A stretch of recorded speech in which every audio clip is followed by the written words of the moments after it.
Hi, it's live at 5. And again, I'm still working out how to make this work.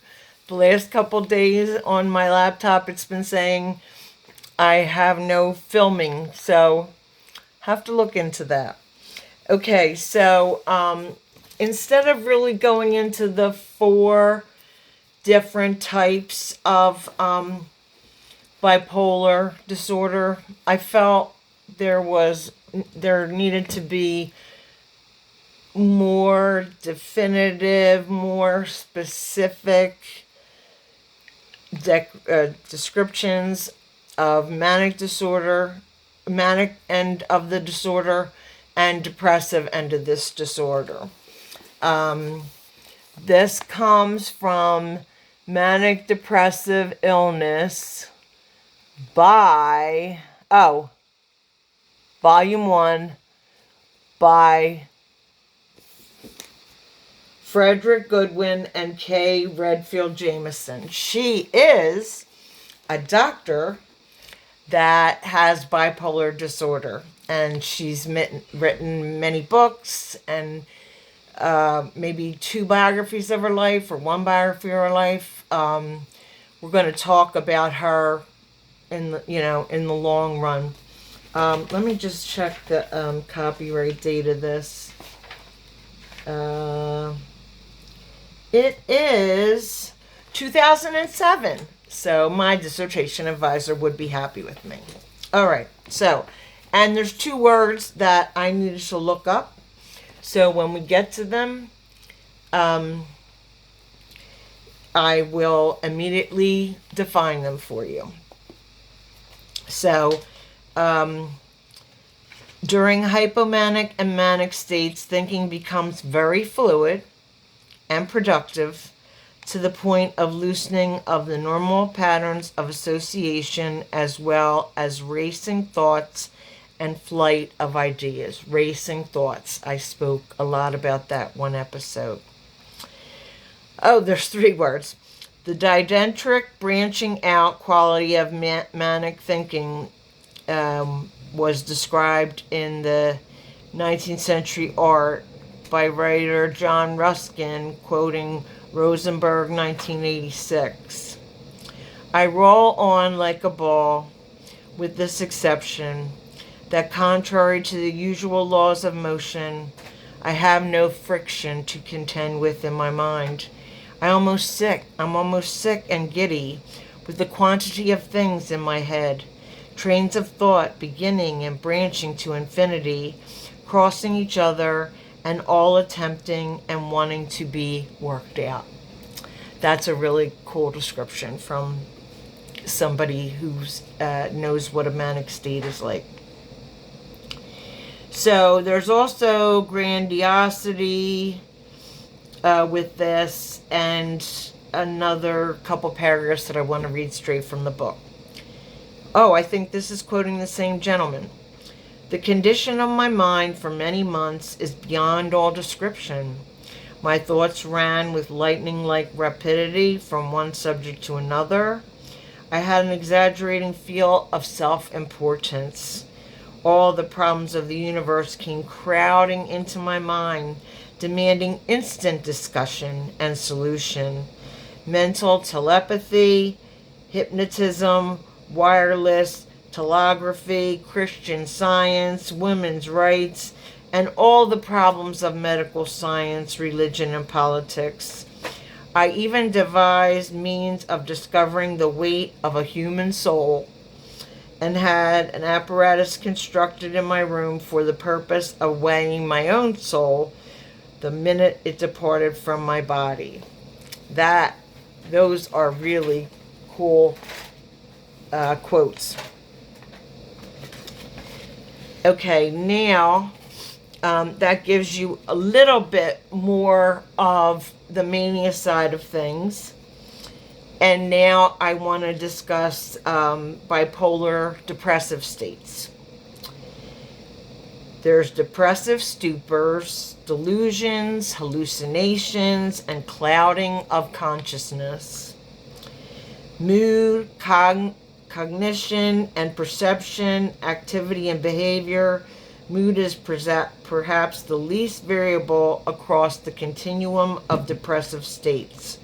Although, as we shall see, irritability and anger often accompany the more usual melancholy picture. So that was something that I didn't realize until I started my research, that irritability and anger can be part of a depressive episode.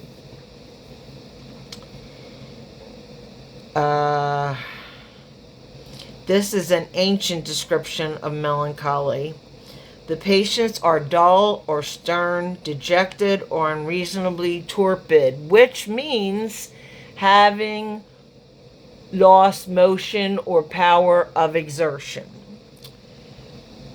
Now I have to find where that is.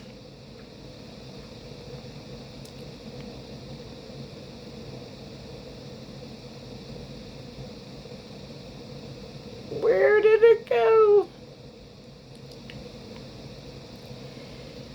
The depression haunts men, vain lamentations, they complain of life and desire to die.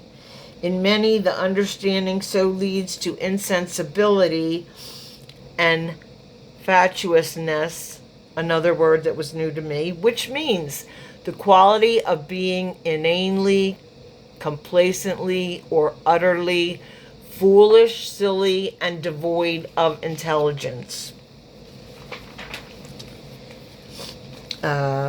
Okay, a couple more paragraphs, and then I've covered what I want to cover.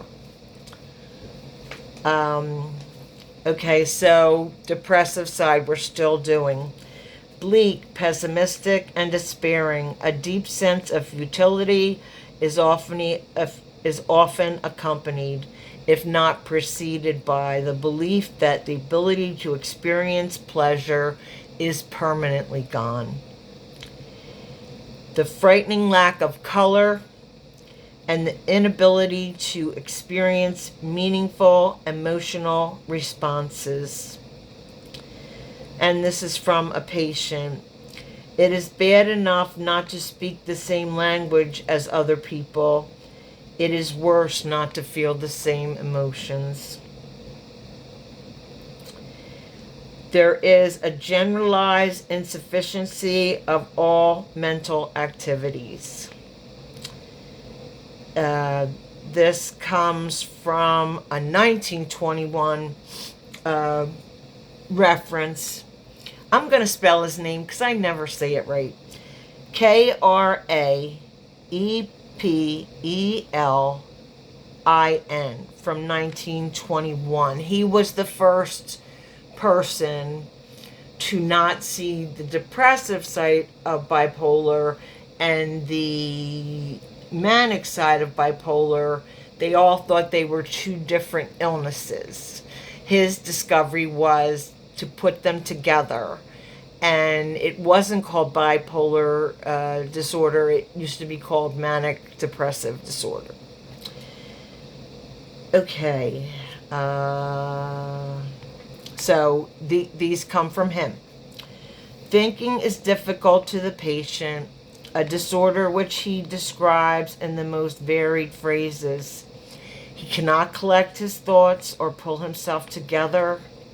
His thoughts are as if paralyzed. They are immobile.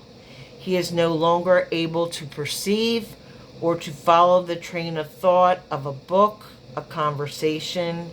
He feels weary, inattentive, inwardly empty. He has no memory. He is no longer command of knowledge formerly familiar to him. He must consider a long time about simple things. He calculates wrongly, makes contradictory statements, and does not find words and cannot construct sentences correctly. So, when I've spoken of depressive states, I've said numb. It's not like totally just a melancholy. It's like a numbness. You're just going through the motions. So when you go from the extreme of grandiosity to the numbness, not being able to follow conversations, etc., it's extreme. And I hope that gives us a jumping point onto the four different types of bipolar disorder: bipolar 1, bipolar 2, mixed episodes, and one that starts with a C that I never pronounce rightly, but I'm going to learn. I have to tell you, when I smile and am enthusiastic, it's not that I don't take this disorder seriously. It's just that years of research, which don't make me a psychiatrist and don't make me a counselor, but certainly make me aware of the percentage of college students diagnosed with this disorder before they get there, ways to help them, hopefully colleges that will let them leave if they have an episode, and come back in a smoother fashion than reapplying and going through all of that. So that was the kernel, as my dissertation advisors would say, the kernel of knowledge that I have. And my joy is sharing it with you. So I will see you tomorrow at live at 5, and I hope I figured out what's wrong with my laptop. Take care. Bye-bye.